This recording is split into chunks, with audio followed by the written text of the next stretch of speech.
todos los compañeros y compañeras que están presentes y a los compañeros de la prensa en particular que han aceptado nuestra invitación a esta conferencia de prensa. En esta conferencia de prensa vamos a hablar sobre algunas de las raíces de los problemas de nuestra crisis fiscal, que es uno de los temas fundamentales de esta campaña y de los problemas que tiene el país.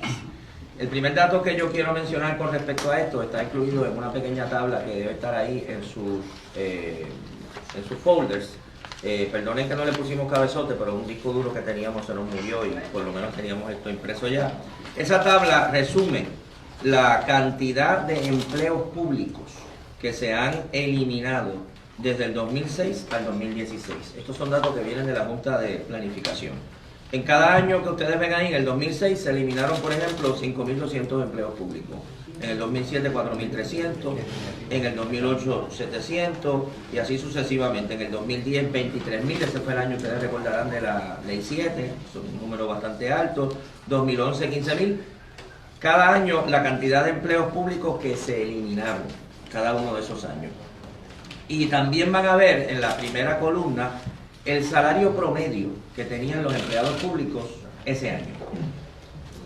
Y entonces van a ver en cada uno en la última columna los ahorros en salarios que el gobierno ha tenido al no tener que pagar los salarios de esos trabajadores a lo largo de los años que esos empleos han estado eliminados. Por ejemplo, en el caso del 2006, esos empleos se eliminaron hace 10 años, se han ahorrado 5.200 empleos y se han ahorrado $28.990 anuales, que son los empleos de el salario promedio de esos trabajadores, para una cifra, la cifra grande ahí, que es los ahorros que han hecho a través de los años de eso. Por supuesto, los trabajadores que se despidieron hace un año, pues el ahorro solamente dura un año, así que el ahorro es menor, porque todavía no se ha ido acumulando. Debemos decir que ese ahorro en los empleos que se han eliminado es conservador, porque ahí solamente estamos tomando en cuenta los salarios, no estamos tomando en cuenta los llamados beneficios marginales y otras cosas que reciben los trabajadores. Así que es un estimado bastante conservador. La gran suma de los ahorros que el gobierno ha tenido aproximada durante los últimos 10 años son más de 13 mil millones de dólares que el gobierno se ha ahorrado durante los pasados 10 años en salarios que no pagó a empleos públicos que se eliminaron. Y evidentemente la pregunta, ustedes pueden calcular más o menos cuánto es eso al año, pero es más de $1.000 millones al año que se han ido ahorrando en promedio. La pregunta evidente es si el gobierno de Puerto Rico ha eliminado, la cifra más o menos es 88.000 empleos públicos en los últimos 10 años, si ha eliminado el gobierno de Puerto Rico 88.000 empleos públicos, se ha ahorrado los salarios que le hubiese pagado a esos 88.000 empleos públicos, uno se pregunta a dónde fue todo el dinero que han ahorrado en esos salarios que no han pagado. Y evidentemente no han ido ni a proveer servicios a la gente, ni a mejorar la situación fiscal del país, que lo único que ha hecho durante esos años, como sabemos bien, es agravarse.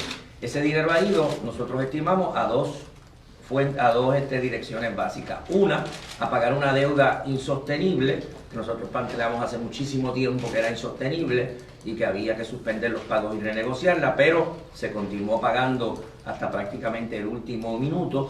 Y en segundo lugar, han ido a pagar por contratos y por otras acciones de esa naturaleza a empresarios o a figuras privadas que se han beneficiado tremendamente de estos ahorros. Ahí es que ha ido buena parte de ese dinero, y no a resolver ni la crisis fiscal ni a proveer servicios que el país necesita. Nosotros empezamos a hacer un estudio que es incompleto todavía, precisamente de todos los municipios de Puerto Rico, porque esa ha sido la modalidad fundamental.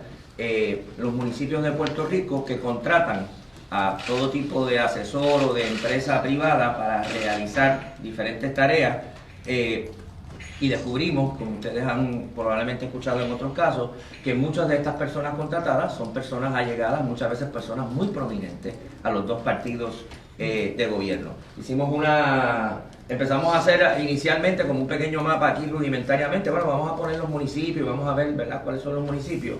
Y lo que fue surgiendo de ese ejercicio es esto que llamamos la telaraña de la corrupción, que esto es un mapa que hemos hecho. Voy a moverme aquí rápidamente para que pueda yo enseñárselo y después lo pueden examinar con más cuidado.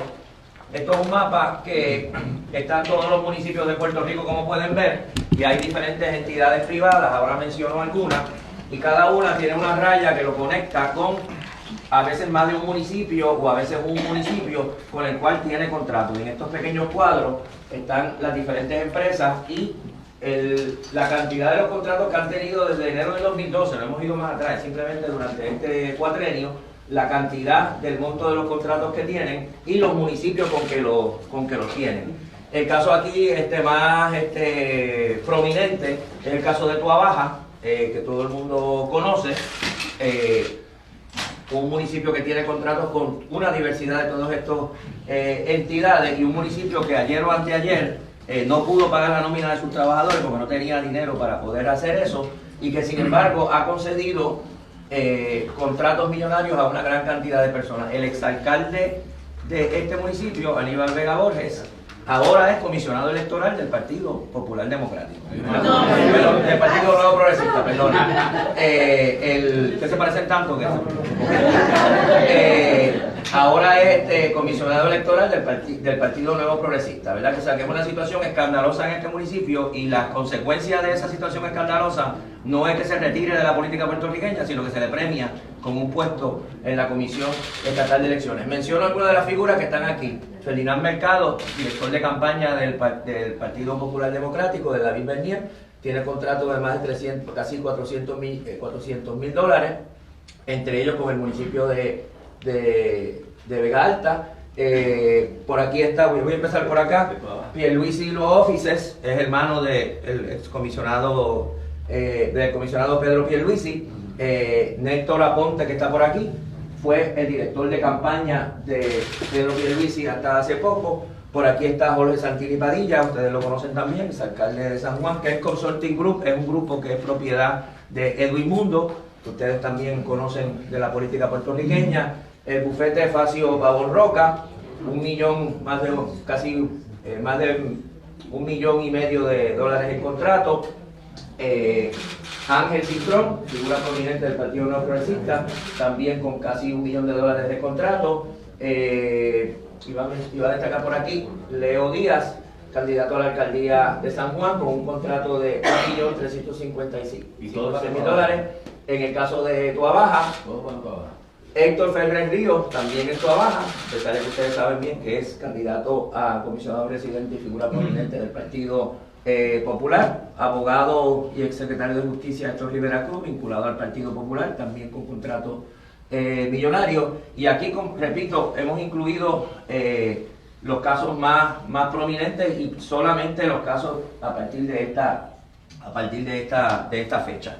Así que nosotros insistimos en la necesidad de que en Puerto Rico tengamos una auditoría de la deuda de Puerto Rico, de que haya una evaluación muy rigurosa de toda la política de contratación, de toda la política de asesoría, de toda la política de contratos a entidades externas. Se confirma que aquí hay una situación en que los gobiernos ocupan los puestos de gobierno y entonces empiezan a repartir contratos a sus allegados. Una de las propuestas del Partido del Pueblo Trabajador a nivel municipal es un verdadero, porque aquí se ha utilizado la palabra últimamente, pero un verdadero presupuesto participativo. Nosotros consideramos que en cada uno de estos municipios que ahora se están yendo millones de dólares para este tipo de contratos, son las comunidades las que tienen que decidir cuáles son o deben ser las prioridades presupuestarias de los municipios. Esto no es un invento del Partido del Pueblo Trabajador, esto se ha practicado en muchas ciudades. Se originó en la ciudad de Porto Alegre, en Brasil. Existe un modelo muy específico que lo que tenemos que hacer es adaptarlo a nuestra realidad, en que a principio de cada año, cada sector, en Puerto Rico sería cada barrio de cada municipio, en Puerto Rico los municipios están divididos en barrios, se reúne, hace una asamblea de presupuesto participativo, se discute y se debate y se escoge por votación cuáles de una serie de prioridades. En Brasil creo que son 12 posibles áreas, aquí pueden ser otra cantidad. deben ser prioritarias en el presupuesto. Se eligen en cada barrio delegados a una asamblea de presupuesto participativo. Esa asamblea se reúne y junto con planificadores elaboran un plan de presupuesto del municipio que esté acorde con las preferencias que la gente ha señalado y con el conocimiento que tenemos de la planificación. Y ese plan y ese presupuesto entonces se somete a la gente para su aprobación.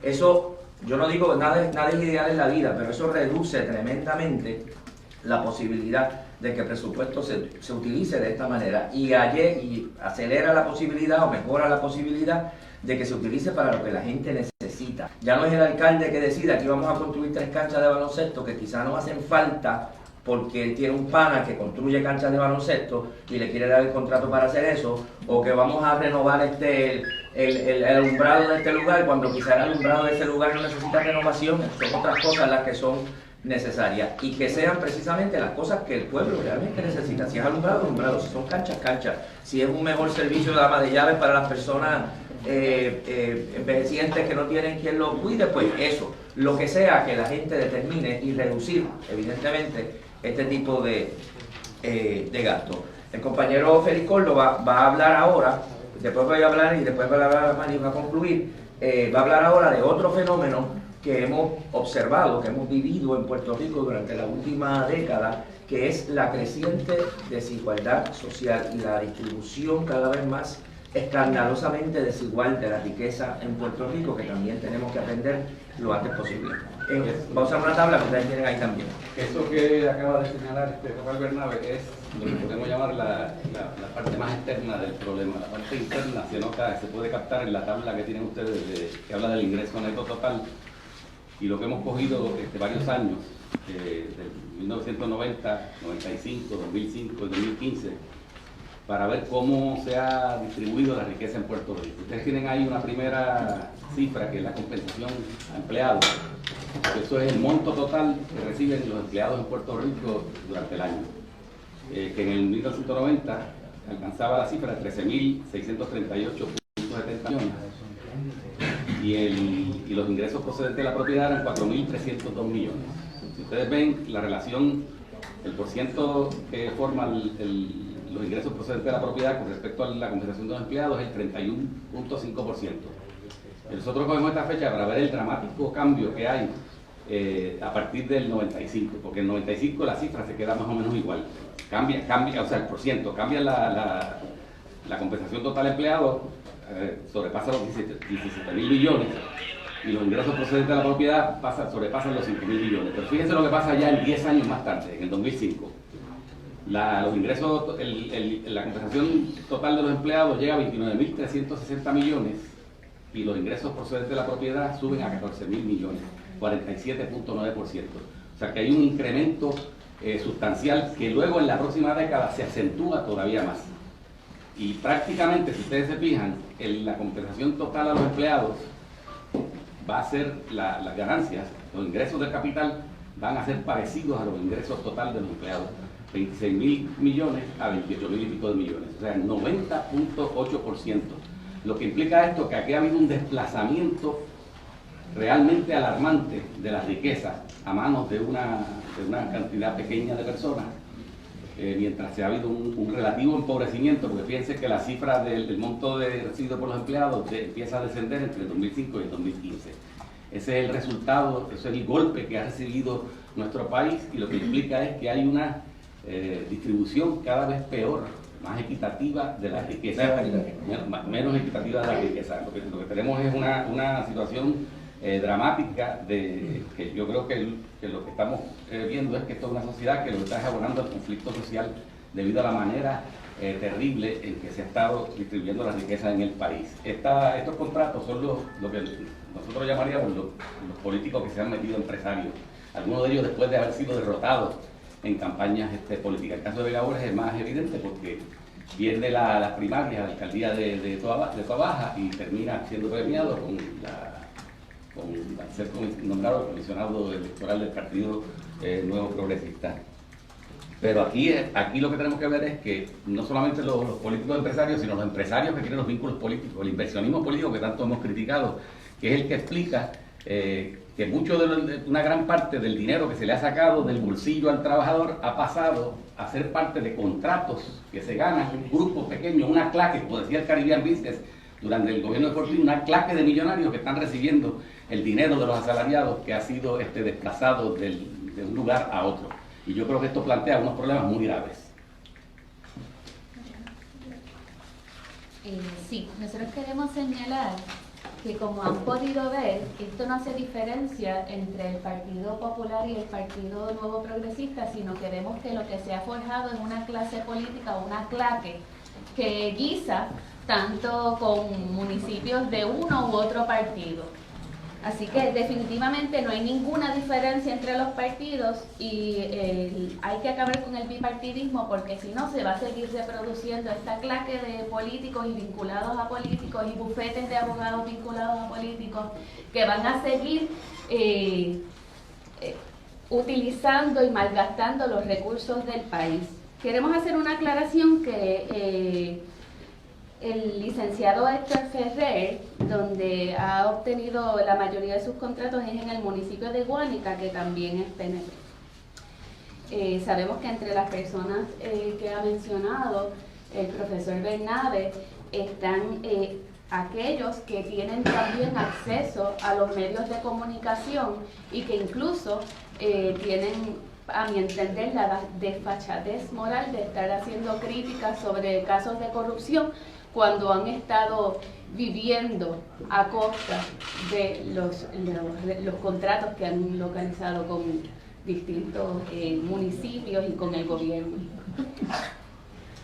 Lo que podemos concluir de todo lo que se ha dicho en la mañana de hoy es que básicamente la corrupción económica, que es bipartidista en este país, va también atada de la mano con una corrupción que es aún más perniciosa para nuestra sociedad, que es la corrupción que va atada de la mano del discrimen por clase, por sexo, por raza, por estatus migratorio. ¿Y por qué yo digo esto? Si miramos el mapa y sumamos las cantidades, nos damos cuenta de que estamos hablando de cerca de 30 millones de dólares en contratos en un periodo relativamente corto de tiempo.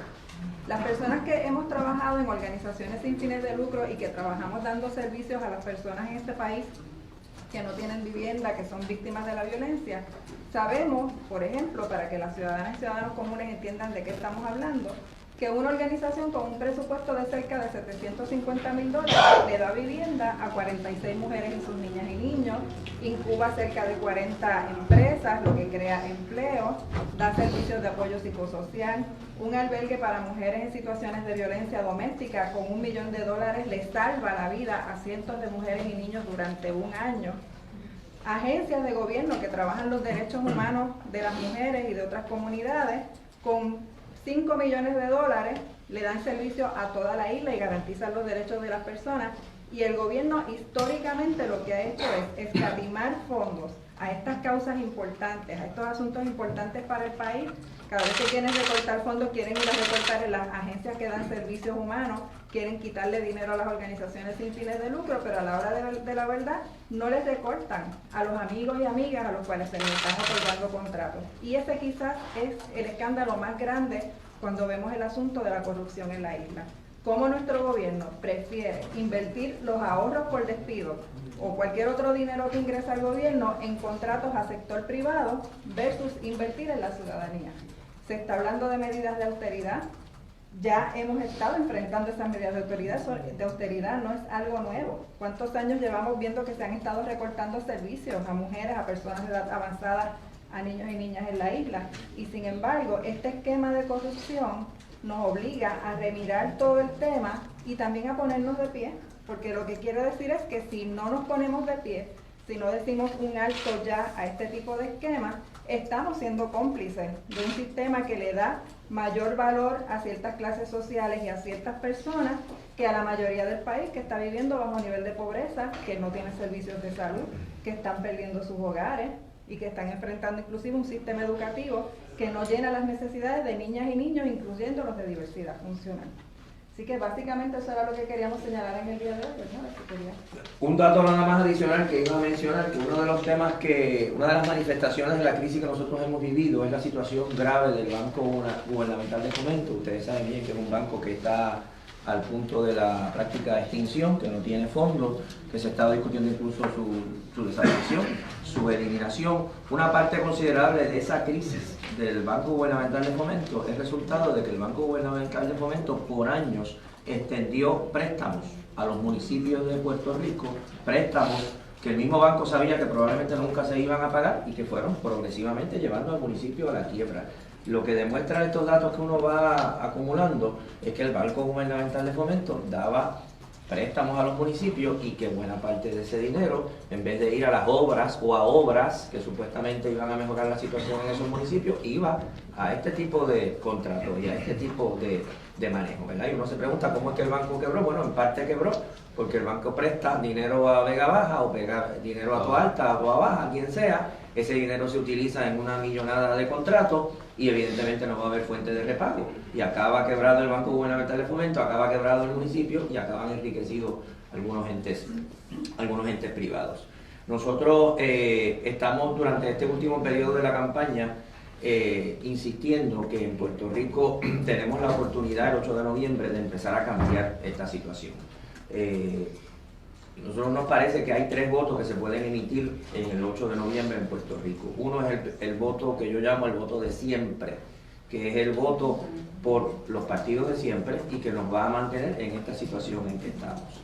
El otro es que nosotros hemos llamado el voto de protesta, que tiene el mérito de ser un voto de protesta, que es un voto de rechazo a esos partidos, que es el voto por los candidatos llamados independientes o los candidatos independientes, que es un voto, como dije, de protesta, pero que es una protesta que no va más allá del 8 de noviembre, porque no se trata de un movimiento que se perpetúe después de esa fecha, sino que una especie de desahogo ante la situación del país. Y está el voto que yo llamo que construye, el voto que nos permite seguir construyendo movimientos en todos los municipios, movimientos en todo el país por la justicia social, por los derechos humanos, por la descolonización de Puerto Rico, movimientos que puedan denunciar estas situaciones, que puedan proponer propuestas o proponer alternativas distintas a las que el país necesita. Y ese es el voto por el Partido del Pueblo Trabajador, que me lleva a mí como candidato a la gobernación, pero no es el partido de Rafael Bernabe, ni el movimiento de Rafael Bernabe, es un movimiento colectivo, un movimiento amplio que queremos seguir construyendo después del 8 de noviembre. Estaríamos entonces abiertos a cualquier pregunta que ustedes quieran hacer sobre este tema o cualquier otro. Yo tengo una duda en relación a los ingresos netos totales. Sí. ¿La compensación de empleados se refiere a salarios o a derechos adquiridos o a Salarios. salarios? Sí, esa distribución que Félix plantea ahí es lo que llaman los economistas por lo general la distribución funcional del ingreso, que de hecho es una información que pocas veces se menciona. Cuando se habla del análisis económico del país, ese dato se recoge, pero se menciona muy poco. Yo creo que se menciona muy poco porque si se mencionara la molestia y el escándalo de la gente sería considerable, ¿verdad? Aquí estamos hablando de ingresos de la propiedad. Estos son los ingresos que reciben las personas con productos que son dueños de algún terreno, que reciben una renta, ganancia, ese tipo de cosas. Es el ingreso, como dicen las mismas estadísticas, que no viene del trabajo. No viene de trabajar, viene de que usted recibe ese ingreso porque es propietario de algo. El otro es el ingreso que reciben la gente que trabaja en Puerto Rico y que produce en Puerto Rico. Y lo dramático es que en este momento los que trabajan y los que reciben ingresos de la propiedad prácticamente están iguales. Es una cosa verdaderamente Quiero aclarar algo, que yo creo que es importante, que esos 26 mil millones que están en el 2015 no incluyen las ganancias que se van del país, que son los 35.600 millones adicionales. Si contamos eso, entonces la relación entre la ganancia de capital y los salarios es una cosa espantosa. Yo estoy hablando de las riquezas estamos hablando de las riquezas que se queda en Puerto Rico. Esto es la que se queda en la isla. Si a estos 26 mil millones le añadimos 35.000 y pico de millones, ya lo que tenemos es una cifra que se acerca a la deuda pública. Es una cosa escandalosa. Lo que hay es lo que ha habido es una repartición desde el 2005 hasta el día de hoy que es violenta. Y ese es el momento en que el país se ha empobrecido, que la economía ha decrecido 14%, según la cifra oficial que se da. Y en ese momento de crisis económica, aquí un grupo pequeño de personas se ha enriquecido de forma alarmante, mientras el pueblo se ha empobrecido o ha tenido que abandonar el país, ha tenido que abandonar Puerto Rico en todo este proceso que estamos describiendo. Yo tengo preguntas. Es una aclaración, gracias, compañero. Usted decía que Héctor Ferrer Río, la mayoría de los contratos vienen de Guánica, pero ahí habla del 2012, es decir, que Guánica comienza a ser PNP en el 2013. Entonces quería que me aclarara si esos contratos son hasta el 2012 o de No, desde para acá. Desde la que hemos encontrado que incluso los contratos se cruzan por partidos. Hay figuras asociadas al Partido Popular que tienen contratos en municipios PNP y viceversa, no necesariamente. Tiene contratos en muchos municipios. Tiene contratos en muchos municipios. Isabela, tiene contratos en San Germán, tiene contratos en Guánica, tiene contratos en Guanadilla, tiene contratos acá en Arroyo, en San Lorenzo. Es impresionante, tiene contratos en todos lados. Y sabemos el concepto de ese contrato, servicios legales y consultoría. La mayoría son consultorías y servicios legales. Y sobre eso yo quería decir, o sea, desde el punto de vista de administración eficiente de una agencia gubernamental, si un municipio necesita una asesoría legal, le sale más económico contratar a un abogado a tiempo completo con un salario fijo dentro del municipio, que están dándole contratos para alguien que le factura por hora, por cosas que no necesariamente van a estar operando todo el tiempo. Sin embargo, cuando tú tienes una persona asalariada, lo tienes como un recurso disponible el 100% del tiempo, una asesoría continua. Así que, inclusive desde el punto de vista de administración pública básica, todos esos contratos lo que reflejan es una ineficiencia crasa en términos de administración de los fondos gubernamentales. Contrario a lo que ocurre cuando el gobierno evalúa otorgar contratos de donativos con organizaciones sin fines de lucro, en las que hay que justificar cada centavo que se va a utilizar y hay que rendir informes de cuánto se logró con cada centavo que se invirtió. Yo quisiera saber cuántas casas, cuántos derechos humanos, cuántos servicios de salud educativos se reflejaron en beneficios para el pueblo a la luz de esos contratos. Los contratos de Lugardo que aparece por el lado de allá, que no está atado, ¿podrían darnos un detalle sobre eso? Ambos, estos contratos que se encuentran en estos renglones, aquí está el jefe de World Popper, que es Carlos López, vinculado al Partido Popular. ¿Ese es Carlos López? Carlos López López. Okay. World Popper. Tiene 4 millones de dólares en contratos, no con municipios necesariamente, sino con distintas agencias. Igual que Lugardo Acevedo. López Vega y Municipal Consultants son dos de las compañías que estaban en la calle Paraná, tienen la misma oficina, las mismas... ¿Y quiénes están detrás de quiénes son los principales de eso, si sabe? No conozco el nombre de López Vega y Municipal Consultants, son el grupo de asesores que tienen contratos con muchos municipios, tanto rojos como azules. No hay figuras públicas conocidas en ninguno de los dos. Son dos. Y no hay una relación entre la situación económica del municipio con el contrato, o sea, un municipio quebrado dando estos contratos. ¿Qué relación se hicieron un análisis al respecto? Bueno, el caso más dramático es el caso de Tuabaja. Como hemos dicho, es un municipio que es relativamente pequeño con respecto a otros municipios en Puerto Rico y que sin embargo ha sido el campeón, por lo que hemos visto, de la otorgación de este tipo de contratos. Y evidentemente tiene que haber una relación entre esa prominencia en la emisión de contratos y el hecho de que es un municipio que está prácticamente quebrado. Lo que nosotros planteamos es que en cada uno de esos municipios, en Puerto Rico hay 78 municipios, en cada uno de esos municipios habría que hacer una auditoría de la situación de esos municipios para que la gente de ese municipio pueda desentrañar toda esta madeja de una manera mucho más precisa. Por eso hablamos, entre otras cosas, del presupuesto participativo. El presupuesto participativo habría que empezar con una auditoría de lo que se ha hecho y de ahí en adelante todas las partidas presupuestarias tienen que ser transparentes, tienen que ser discutidas, tienen que ser debatidas, no pueden estar sometidas al capricho del alcalde y de sus miembros de la asamblea municipal, sino que tienen que discutirse ampliamente, ¿verdad? El municipio de Tuabaja o el municipio de Guánica o el que sea, la gente de sus barrios debe poder discutir. Bueno, nosotros queremos otorgar 8 millones, 9 millones de dólares a estos consultores externos para X o Y cosas, o queremos utilizar esos recursos de otra manera. Queremos contratar 1 o 2 abogados que trabajen a tiempo completo para el municipio. Que dicho sea de paso, a veces existen. Una práctica no rara en agencias de gobierno en Puerto Rico es que hay abogados que trabajan en una agencia que podrían hacer los trabajos que corresponden a una oficina legal de la agencia, pero entonces para hacer X o Y gestión se contratan un bufete externo y se les paga una buena cantidad de dólares para hacer algo que podrían hacer los empleados mismos de la agencia. Eso pasa con los abogados, pasa con muchas otras cosas, ¿verdad? En energía eléctrica los trabajadores lo denuncian constantemente, que se subcontratan funciones que podrían hacer o que normalmente harían los empleados de la empresa. Y ellos mismos plantean, a veces yo estoy en el taller sentado mirando el techo, pues no me tienen arreglando, qué sé yo he oído el caso de la mecánica, de la reparación de automóviles y demás, de camiones. Cambio de aceite. No estoy haciendo nada y le están pagando a una empresa subcontratada para que cumpla esa función, que es la que yo debo funcionar, la que yo debo hacer. ¿Por qué se hace eso? Probablemente porque la compañía que está siendo subcontratada es amiga de alguien, está vinculada a alguien, ¿verdad? Y evidentemente le dan ese contrato. En el caso de Anaudi Hernández han salido muchos ejemplos de esa situación. No olvidemos también que el PPD propuso la semana pasada la creación de una comisión ciudadana para evaluar los contratos que el gobierno ha estado otorgando.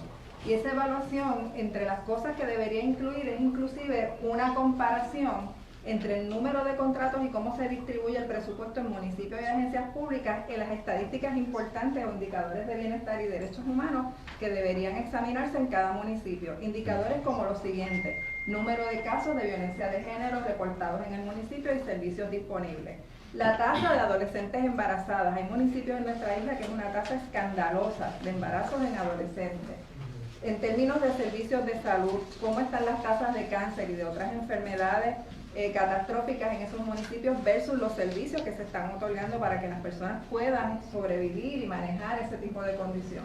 Las tasas de vivienda, lo que mencionaba ahorita Bernabe, la polarización de las propiedades en la isla. En Puerto Rico en los últimos años un fenómeno que ha ido ocurriendo es que la gente está cada vez más alquilando y menos comprando, lo que quiere decir que las propiedades se están concentrando en menos manos.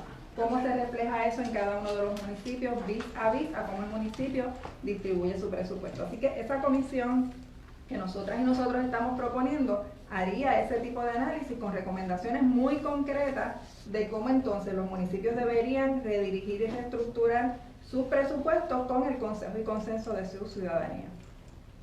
¿Han evaluado cuál es la vigencia de esos contratos? Bueno, algunos de esos contratos todavía están vigentes, pero no tenemos el dato exactamente, ¿verdad?, de cada uno de ellos, si están todos igual de vigentes. Cuando te dicen que los contratos vienen desde el 2012 hasta ahora, quiere decir que según la oficina del Contralor son contratos que se han ido otorgando dentro de los respectivos años fiscales. En la oficina del Contralor te dan los años para cada uno de ellos. La mayoría de ellos deben estar vivos todavía porque estamos considerándolos dentro del presente cuatrienio y probablemente estarán vivos hasta junio del 2017, porque una vez se otorgan dentro del año fiscal actual, la tendencia es a que son por un año completo y llegan hasta junio 30.